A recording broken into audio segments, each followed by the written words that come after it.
Hi, and welcome back to Football Made Simple.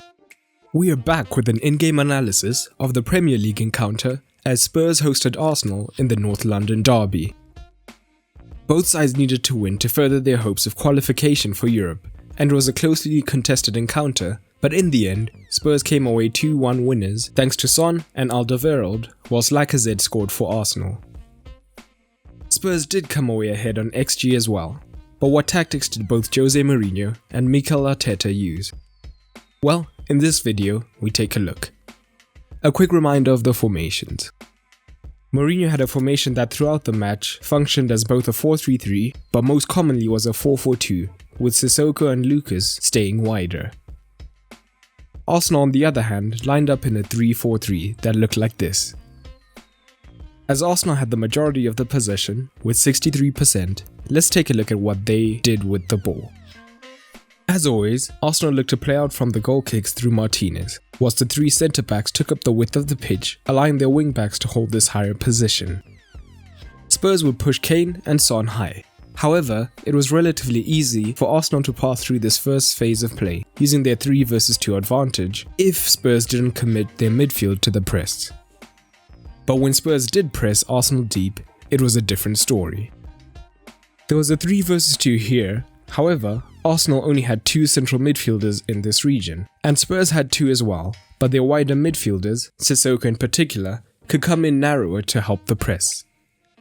They could do this because Arsenal didn't use traditional wingers, so Spurs would be okay with leaving 1v1s in the wider region, and instead try to put more pressure here, particularly on Kolasinac, and this almost led to a chance early on.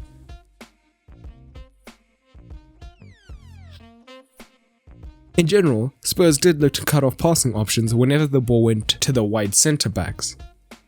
We see shades of this in Spurs' first goal, as Kane and Son lead the high press on Kolasinac, who on his weak foot can't find the pass in field.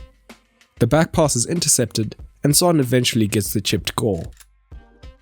But oftentimes, Spurs had troubles with the press.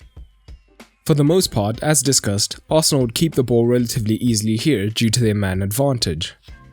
But the easy passes into Xhaka and Ceballos would be on, and they would then be able to easily distribute, and they were both in the top 3 passes for the team.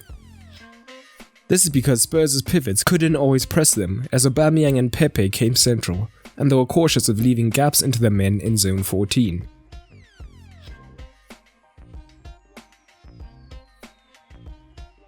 But at times, the pivots did press, leading to the front 3 receiving the ball in these dangerous regions.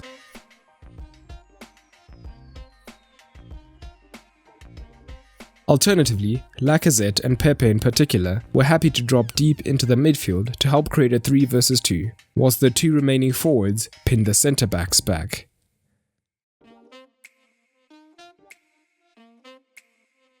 But Spurs' midfield could come quite narrow to try and deal with this, so with the centre clogged, Arsenal tended to attack the flanks, and quick switches to both sides were a major weapon, either directly or through quick passing.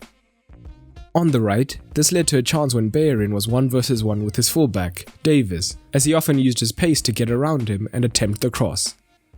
In fact, he attempted the most dribbles for Arsenal, and this led to a big chance for Aubameyang.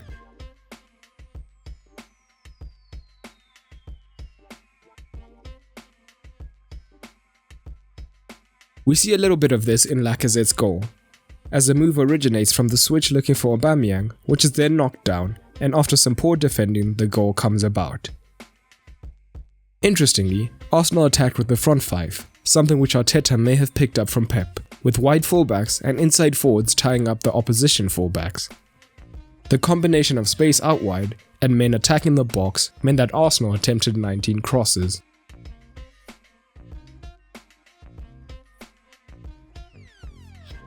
But Arsenal were vulnerable on the break, with Son and Kane remaining high and looking to combine on the transition to get in on goal.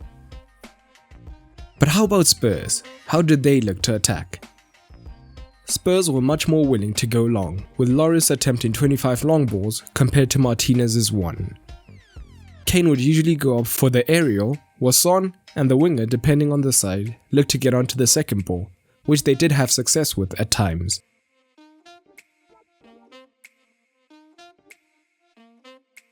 But when possible, they also look to play out, often with Davies dropping in to form the third man early on, and Winks and Lo Celso as the double pivots. Interestingly, Arsenal used a 5-3-2 defensive shape, with Pepe often joining the midfield line to leave Davies free. But as soon as the ball went wide to Davies, then Pepe looked to press him.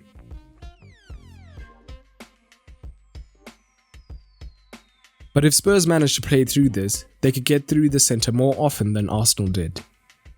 Arsenal had a double pivot to match Spurs's, but Kane and Son were constantly interchanging, with one dropping into midfield and the other staying high, to then give Spurs the man advantage in the midfield, allowing them to keep the ball in these zones.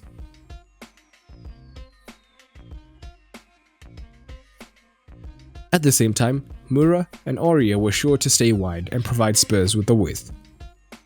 But on the right hand side in particular, Mourinho tended to keep Sissoko and Aurier wide.